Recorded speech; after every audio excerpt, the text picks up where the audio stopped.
Well, it's wonderful. Israel's a fabulous artist. He has already created a lifetime worth of work, dozens and dozens of totem poles, and almost every type of Tlingit carved form, predominantly focusing on totem poles and totem replication over the last 20 years. He's carved totems that are in Washington, D.C., one at the Alaska State Senate, and one at the U.S. Forest Service headquarters. He's got a totem pole in England and in Germany. And it's been exciting. It's been an exciting ride for the last 20 years. What brought you to the hatchery and the carving of this pole? Israel's carving on a totem right now that is a speculative totem. And it's a beautiful lovebird, eagle-raven totem pole, 12 feet. And we wanted to come up to see our family, and we wanted to also offer the Ketchikan Indian community the opportunity to have Israel carve in front of the visitors so that it could help at the hatchery bring in people that want to come to see him. After all these years, Israel is still carving, and he is carving the most fabulous pieces, probably of his career. He's just doing some incredible carving right now. Israel, how long have you been carving? Totem pole? Totem pole is 27 years now. I started this art form when I was in junior high school here in Ketchikan. And I pursued it at the Totem Heritage Center as just a hobby. I had no inclination of trying to make a living.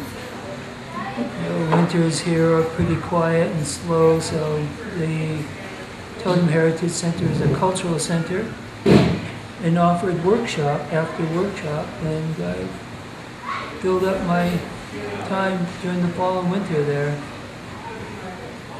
And that's how eventually you ended up making it into a living? No, I went to college and came back home from college and was hoping to get a job with the state of Alaska. That took 3 years to find, to get a job with the state.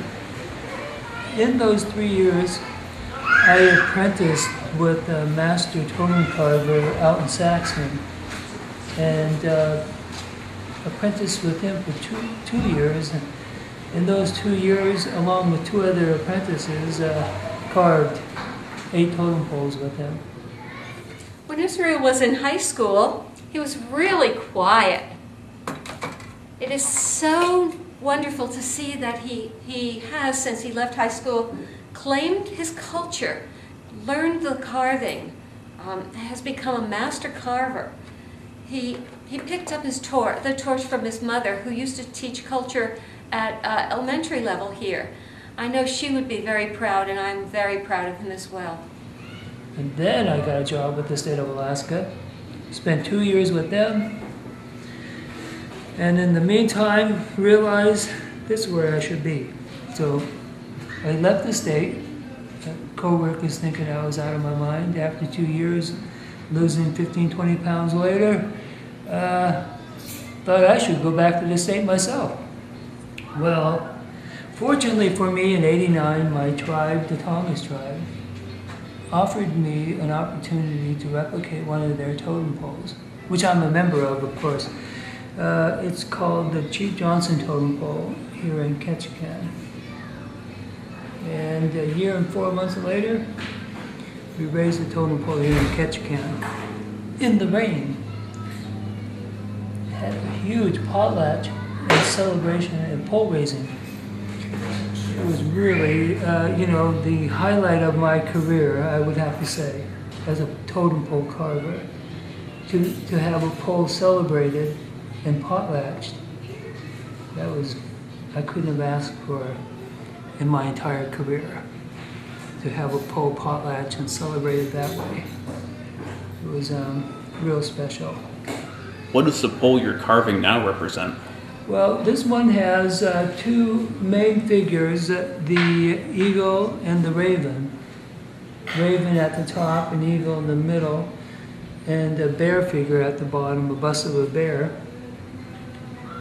It represents the three tribal groups here in Ketchikan, and maybe of all Southeast, the Tlinkits, the Haidas, and the Tsimshians.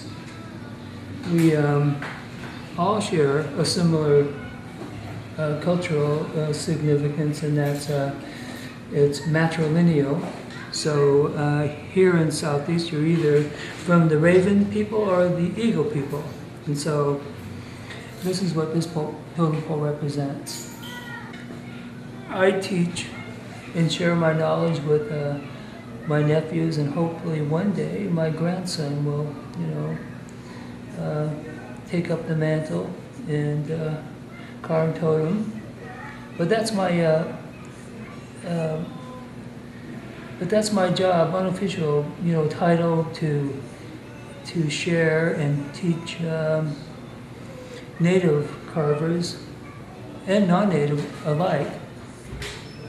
But traditionally, it's my job to share that knowledge with my nephew and my grandson. That I've had some really good influences along the way, and including from high school, teachers in high school here, and then as far as carvers are concerned, I learned from some of the best carvers, and some of them live right here in Ketchikan, at least one of them.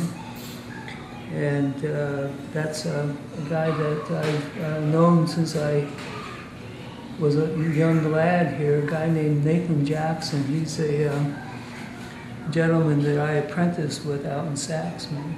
That was quite the experience for me as well. It's a rare opportunity for carvers who carve totem to apprentice with a master carver like Nathan. I won't know how rare that is to apprentice with me, but speaking for myself, yeah, I didn't expect that one. That opportunity. For work on this pole, Israel invited the help of George Guthrie, a skilled carver.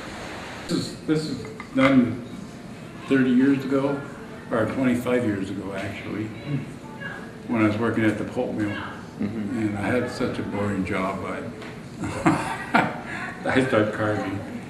But so this year, like I said, is my first project ever. It takes a long time to carve that all out, because it was all done with a pocket knife, the whole works. I mean, I had to carve the whole fork. I didn't have a saw or nothing. It was just a pocket knife. Just a chip at a time, huh? Yeah, it took a while. I had practice chips about like that when I was done. People would come by and watch me carve, but if they talked to me, it was over, because I couldn't carve after that. You have to come in and just sit and watch. If they said something that was all over, I'd have to put the things away, because I lost my concentration. So I like to that there, and most of the stuff my wife claimed immediately, so I couldn't get rid of it. I had to keep them. But it was fun. I did it as a challenge, not as, and it was a good tension reliever. If you had, it's just like here, I love working with him. He invited me to work, and I couldn't say no.